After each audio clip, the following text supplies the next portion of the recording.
Marx, você em algum momento sentiu que precisava se censurar?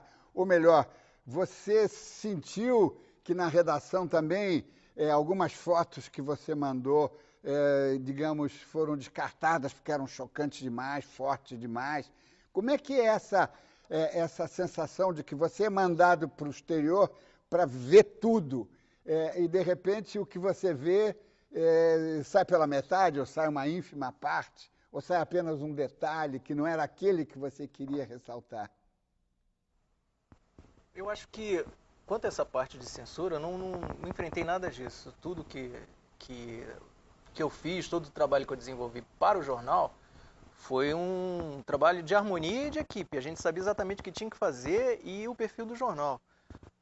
Eu acho que eu mesmo eu me policio para não fazer nada que seja grotesco para o leitor do jornal. Então, se alguma coisa passar na minha frente que eu acho que não devo fotografar, não tenho problema nenhum em recusar fotografar.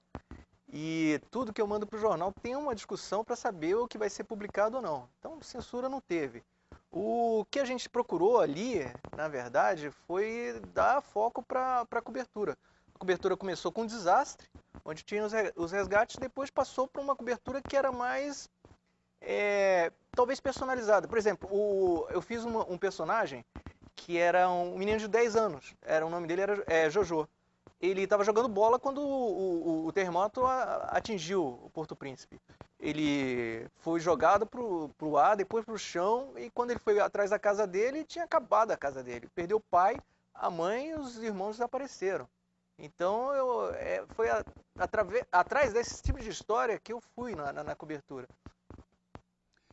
Renato Giannini, você mencionou e você trouxe aqui para a nossa conversa a questão de provocar uma reação de ajuda, uma reação proativa para que o público se movimente, faça alguma coisa.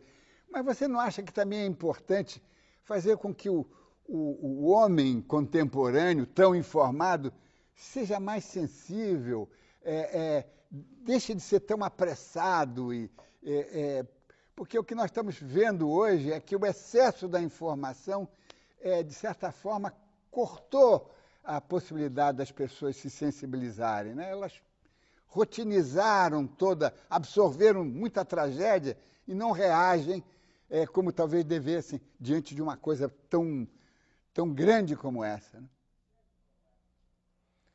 A gente vê nos próprios sites dos jornais que, junto com as imagens do Haiti, na mesma página você tem nas melhores imagens do dia, imagem de desfile de moda, imagem de outras coisas que às vezes ficam até um pouco chocantes. Quer dizer, 300 mil pessoas morreram em questão de minutos, horas, sei lá o quê, raras vezes no mundo, talvez, ter havido tantas mortes num espaço de tempo tão curto.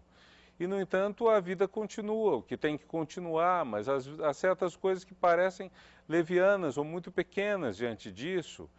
E, de fato, se fala muito nas pessoas ficarem meio blasés, meio indiferentes diante disso tudo. Agora, eu acho que a gente tem que pensar, quer dizer, nós estamos falando com duas pessoas, a Luciana e o Alain, que estavam presentes e cuja missão era cobrir o imediato, quer dizer, uma imagem, outra realmente a história, reportagem, tudo mais. Agora, o jornal também tem toda uma estrutura que está por trás, que é a estrutura que vai fazer reportagens, vai eventualmente conversar com cientistas, que passa num assunto nesse assunto é fundamental, seja São Luís do Paraitinga, seja o que for, você tem que saber um pouco o que está acontecendo. E acho que nessa estrutura toda, eu acho que apesar do lado blasé, o fato das pessoas verem o deslizamento como que houve em Angra, verem a destruição que houve em São Luís, tudo mais, mexe. Acho que isso mexe mesmo.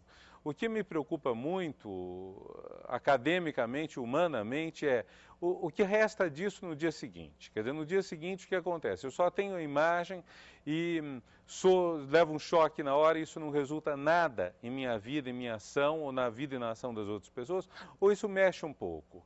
Quer dizer, as pessoas que vão lá provavelmente foram mexidas na vida delas. Agora, as pessoas que veem isso, elas mexem e depois vão atuar, vão se dedicar mais a alguma coisa, vão procurar fazer alguma coisa que melhore o mundo, porque a gente está, essa pauta das catástrofes, está lidando realmente dá uma certa sensação de apocalipse, de fim de mundo. Então, o que se pode fazer diante disso? Eu acho que é um pouco essa a minha preocupação de como a imprensa pode pautar isso, pode ajudar isso, pode desdobrar, quer dizer, entre o sentimento bruto que a gente tem com os repórteres que estão no local e o que a reportagem, a redação, as entrevistas vão trazer, que é uma matéria talvez um pouco mais fria, mas que talvez juntando tudo isso dê essa densidade, dê esse day after, esse dia seguinte. Bem, está na hora de fazermos mais um intervalo e voltamos daqui a pouco. Voltamos com o último bloco do Observatório da Imprensa, que discute nesta noite o jornalismo e a cobertura das grandes calamidades naturais. Temos aqui um telefonema do Pará, Orochiminá, Angélico Novato. Ele pergunta para a Luciana, e o medo? Qual era o seu temor quando estava lá, em meio à calamidade?